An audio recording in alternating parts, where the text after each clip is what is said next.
Hello students, today we are going to discuss VT graph, that is velocity time graph. Velocity time graph, ठीक है। तो previous video को हम लोग recall अगर कर लें तो हम लोगों ने पढ़ा था बच्चों एक्सटी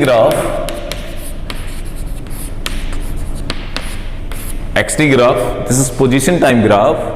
पोजीशन टाइम ग्राफ का जो स्लोप है that is dx over dt, वो क्या देता है बच्चों हम लोगों को? वेलोसिटी देता है, ठीक है। तो ये क्या देता है बच्चों? वेलोसिटी। ओके, अब हम लोग बात करते हैं vt ग्राफ की। तो फ्रॉम द vt ग्राफ और the slope of vt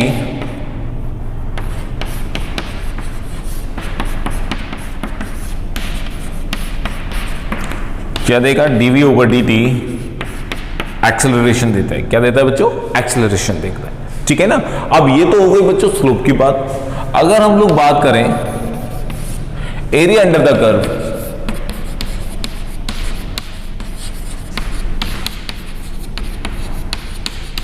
area under the curve, तो क्या हम लोग इसके एरिया भी निकाल सकते हैं? आइए देखते हैं।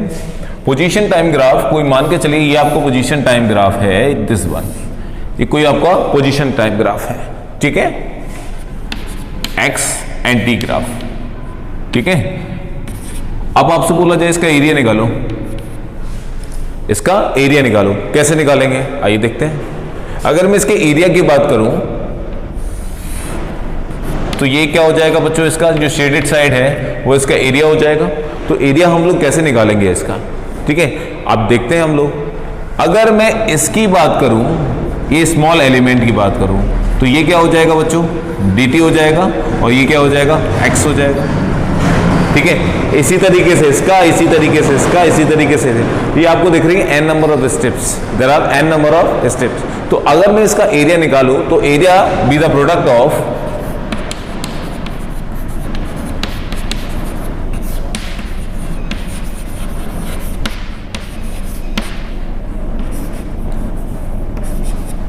x axis and y axis, that is area is equal to x into t, x into t। अब इसका एरिया आपको क्या देता है देखें जरा। x की अगर मैं यूनिट की बात करूं तो बच्चों इसकी यूनिट होती है मीटर और t सेकेंड। मीटर सेकेंड किसी भी फिजिकल क्वांटिटी की यूनिट नहीं होती। मीटर सेकेंड किसी भी फिजिकल क्वांटिटी की यूनिट नहीं होती। इसका मतलब एक्सटी ग्राफ का एरिया, एक्सटी ग्राफ का एरिया हमें कोई भी फिजिकल क्वांटिटी नहीं देता। दिस इज नॉट वैलिड,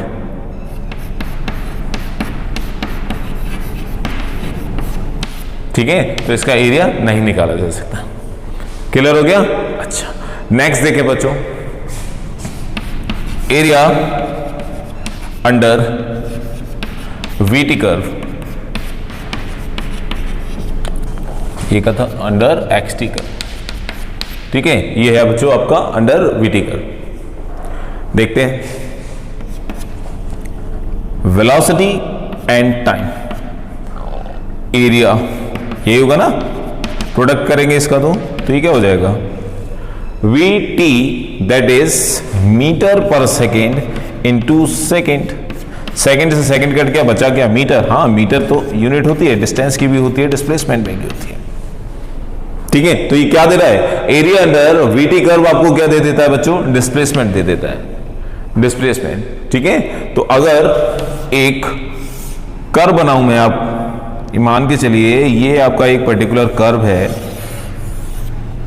ठीक है, दिस वन, ये रिप्रेजेंट कर रहा है V को, ये रिप्रेजेंट कर रहा है T को। आपसे बोला जाए इसका डिस्प्लेसमेंट फाइंड करिए, ठीक है, इसका डिस्प्लेसमेंट फाइंड करिए। जो भी शेडेड एरिया है इसका डिस्प्लेसमेंट फाइंड करो। पहले तो ये देखो, ये जो है पॉजिटिव है, ये आपका नेगेटिव और ये पॉजिटिव, ठीक है। तो अगर इसको डिस्प्लेसमेंट की बात करूं तो d1 d2 d3 ले सकता हूं, d1 d2 d3 ले सकता हूं। अगर ये d1 d2 d3 है तो यहां पर देखें ये किसका है बच्चों? माइनस का है, और ये किसका हो जाएगा बच्चों, प्लस का होगा। तो टोटल अगर डिस्प्लेसमेंट की बात करूं तो d is equal to d1 minus d2 plus d3। आगे और अगर कर्व होता है तो एंड सो ऑन, ठीक है। तो हम लोग क्या निकाल लेंगे बच्चों, इसका डिस्प्लेसमेंट निकालेंगे, that is displacement of the particle, displacement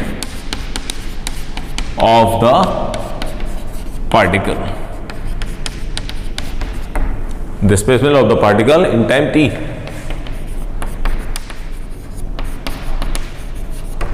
ठीक है, ऐसे कर सकते हो। वरना बहुत आसान तरीका, अगर हमें एरिया निकालना है तो हम लोगों ने डिफरेंशिएशन इंटीग्रेशन पढ़ा था। डिफरेंशिएशन में हम लोग चीजों को क्या करते थे, ब्रेक करते थे, और इंटीग्रेशन में हम लोग क्या करते थे, चीजों को ज्वाइन करते थे। ठीक है, और डिफरेंशिएशन क्या होता है, स्लोप, और इंटीग्रेशन क्या होता है, एरिया अंडर द कर्व। तो अगर मैं एरिया की बात करूं और यहां इसका एरिया निकालूं तो डायरेक्टली हम लोग लिख सकते हैं area is equal to integration v dt, ठीक है ना। और इंटीग्रेट v dt, अगर मैं टाइम की बात करूं, यहां टाइम आपका 0 है, यहां टाइम t मैक्सिमम ले लिया तो लिमिट क्या होगी, 0 to t होगी, 0 to t। या यहां टाइम आप लोगों ने t1 ले लिया तो लिमिट क्या हो जाएगी, t1 to t2, वहां जाके आपने t2 ले लिया तो t1 to t2। तो इस तरीके से हम लोग लिमिट के साथ भी directly with the help of integration हम लोग इसका एरिया निकाल सकते हैं। ठीक है, तो ये होता है बच्चों हम लोग किस तरीके से वीटी ग्राफ का स्लोप से एक दूसरी physical quantity and VT graph से के एरिया से एक और दूसरी फिजिकल क्वांटिटी इजीली डिफाइन कर सकते हैं। लेकिन आपका एक्सटी ग्राफ का एरिया नॉट वैलिड, ठीक है। क्यों, क्योंकि हम लोग देख रहे हैं उसका जो कॉम्बिनेशन हो रहा है यूनिट के साथ, अगर हम लोग डिफाइन करने की कोशिश करें तो कोई भी फिजिकल क्वांटिटी की यूनिट मीटर सेकंड नहीं होती, ठीक है ना। तो एक्सटी ग्राफ का आपको एरिया कुछ भी नहीं देता, लेकिन उसका स्लोप हम लोगों को वेलोसिटी देता है।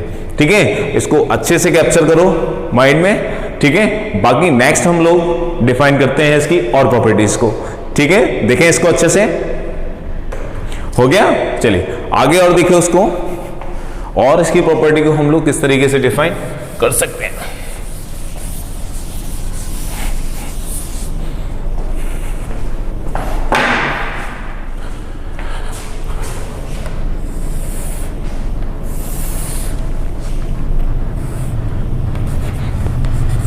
ये कोई वीटी ग्राफ है, वीटी ग्राफ, ठीक है।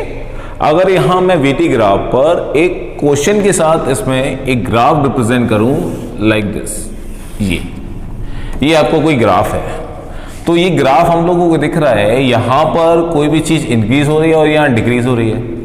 अगर मैं वीटी ग्राफ की बात कर रहा हूं तो डेफिनेटली वीटी ग्राफ का जो स्लोप है वो हमें एक्सेलरेशन देता है। तो यहां एक्सेलरेशन बच्चों पॉजिटिव, यहां एक्सेलरेशन नेगेटिव, इसका मतलब ये रिटार्डेड कंडीशन होगी, और यहां पर कुछ ना कुछ एक्सेलरेशन होगा, acceleration retarded, that is retarding condition, ठीक है, दिस वन। और ये मैंने ले लिया यहां टाइम t1, ये टाइम t2, और डिस्प्लेसमेंट है बच्चों इसका d के बराबर, ठीक है। इस पॉइंट पर इसकी वेलोसिटी हम लोग मान लेते हैं, ये v लिया है तो इसको v डैश ले लेते हैं, ठीक है। अब आपसे अगर पूछा जाए इस पॉइंट से इस पॉइंट तक जाने में एक पर्टिकुलर पार्टिकल को कितना समय लगेगा, इस पॉइंट से इस पॉइंट तक जाने में एक पर्टिकुलर पार्टिकल को कितना समय लगेगा, ठीक है। कैसे निकालेंगे इसको, आइए देखते हैं। यहां हम लोग देख रहे हैं एक ट्राइंगल बन रहा है बच्चों, ठीक है, एक पर्टिकुलर ट्राइंगल बन रहा है, और हमें इसका एरिया पता है, is equal to half into length into breadth, ठीक है, या half into base into height. अगर मैं हाइट की बात करूं बच्चों तो हाइट किसके बराबर है, वी डैश के बराबर है, ठीक है, वी डैश के बराबर है। और ये किसके बराबर बच्चों, डी t1 और t2 के बराबर, and this is V dash, ठीक है, यही होगा t1 प्लस t2 और वी डैश। अगर मैं यहां पर इस फैक्टर की बात करूं तो half into t1 plus t2 V dash area हमें क्या दे देता है, VT का एरिया हमें क्या दे रहा है बच्चों, डिस्प्लेसमेंट, जो कि हमने क्या मान रखा है, D के बराबर। ठीक है, अब आपको टाइम निकालना है, तो T1 plus T2 is equal to 2 dy/v0। This will be the answer. ठीक है, तो ये क्या हो जाएगा, आपका आंसर हो जाएगा। निकाला कैसे हमने, VT ग्राफ से। ठीक है, और VT ग्राफ में हम लोगों ने एरिया का फॉर्मेट लगाया और आपके पास एक पर्टिकुलर आंसर आ गया। अगर यहां पर डेटा दे रखा होता तो भी निकाल देते। मान के चलो यहां वेलोसिटी 2 मीटर पर सेकेंड हो जाती, V डैश। ठीक है, 2 मीटर पर सेकेंड हो जाती है। डिस्प्लेसमेंट मान के चलिए गिवन होता यहां पर 10 मीटर, और आपसे समय पूछा जाता तो आप आराम से निकाल लेते। यहां 10 हो जाता, 2 × 10 over 2 and that is 10 second. 10 second B the answer. ठीक है ना, तो डायरेक्ट हम लोग फॉर्मेट को यूज करके उसका आंसर इजीली निकाल सकते हैं। ठीक है, so this is the condition. ठीक है, देखो इसको नेक्स्ट इसमें हम लोग इसके ग्राफ देखते हैं, किस तरीके से VT ग्राफ प्लॉट होंगे। ठीक है, इसको कैप्चर करें अच्छे से। नेक्स्ट हम लोग देखते हैं VT ग्राफ।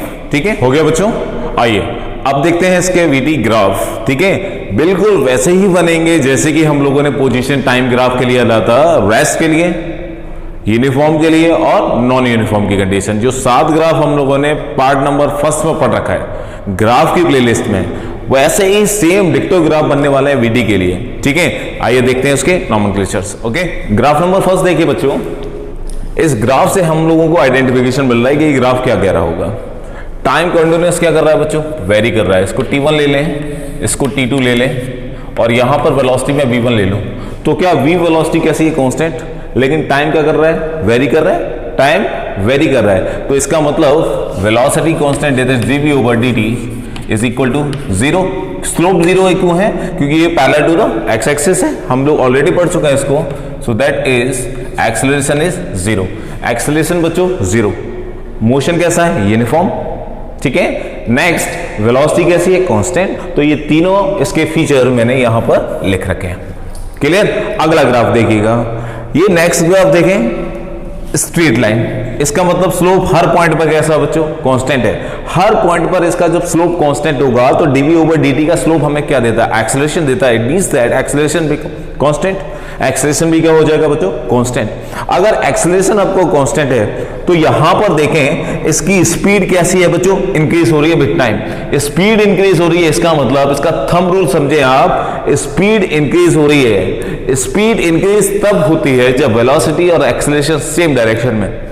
दोबारा से, वेलोसिटी और एक्सेलरेशन अगर एक ही डायरेक्शन में होगा तो स्पीड इंक्रीज होगी, अगर दोनों अपोजिट डायरेक्शन में होगा तो स्पीड डिक्रीज होगी। ठीक है, ये अपने दिमाग में बैठा लीजिएगा। ओके, तो यहां पर देखो वेलोसिटी और एक्सेलरेशन दोनों सेम डायरेक्शन में, इसका मतलब बच्चों स्पीड क्या हो रही है विद टाइम, इंक्रीज हो रही है, स्पीड इंक्रीज हो रही है। ठीक है, एक्सेलरेशन कांस्टेंट है और एक्सेलरेशन कैसा है, पॉजिटिव। ठीक है ना।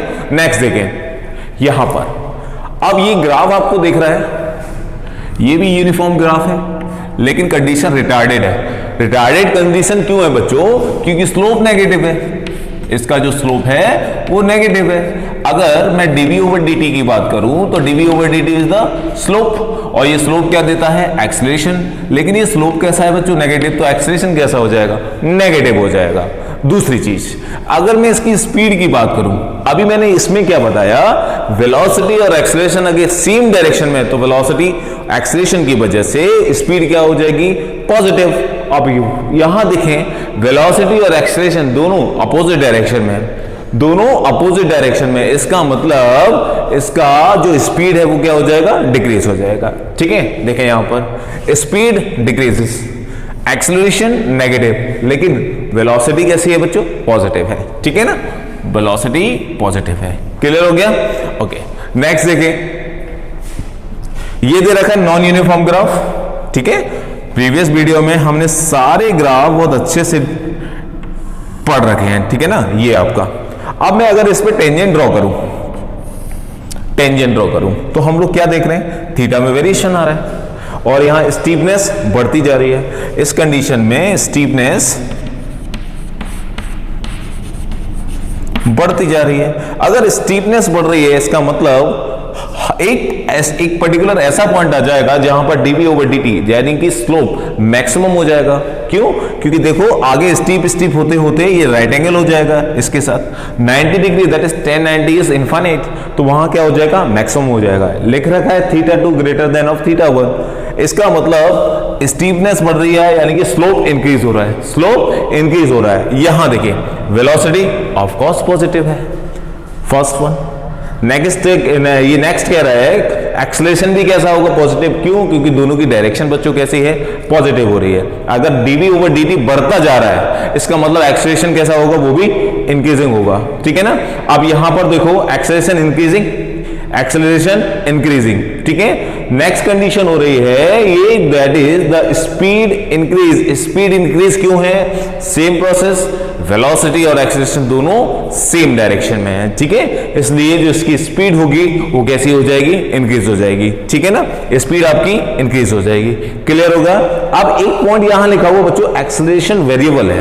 अब आपको पता है ये जो ग्राफ है वो नॉन यूनिफॉर्म ग्राफ है, इसका मतलब अनइक्वल डिस्टेंस हम लोगों ने लास्ट में नॉन यूनिफॉर्म को डिफाइन किया था xt के लिए। क्या डिफाइन किया था? Unequal distance but in equal interval of time is called non uniform graph. अब यहां देखें इस पर्टिकुलर टाइम की बात करें तो मान के चलो इतना डिस्टेंस, ये इतने इसके पास इस टाइम पर t1 टाइम पर वेलोसिटी v1 है। जब ये t2 गेन करता है यहां पर v1, t2 टाइम पर इसने अपनी वेलोसिटी बहुत ज्यादा इंक्रीज कर ली, इंक्रीज करते करते ये इसकी वेलोसिटी इतनी होगी। t3 टाइम पर ये वेलोसिटी, ये टाइम इतना और वेलोसिटी इतनी हो गई।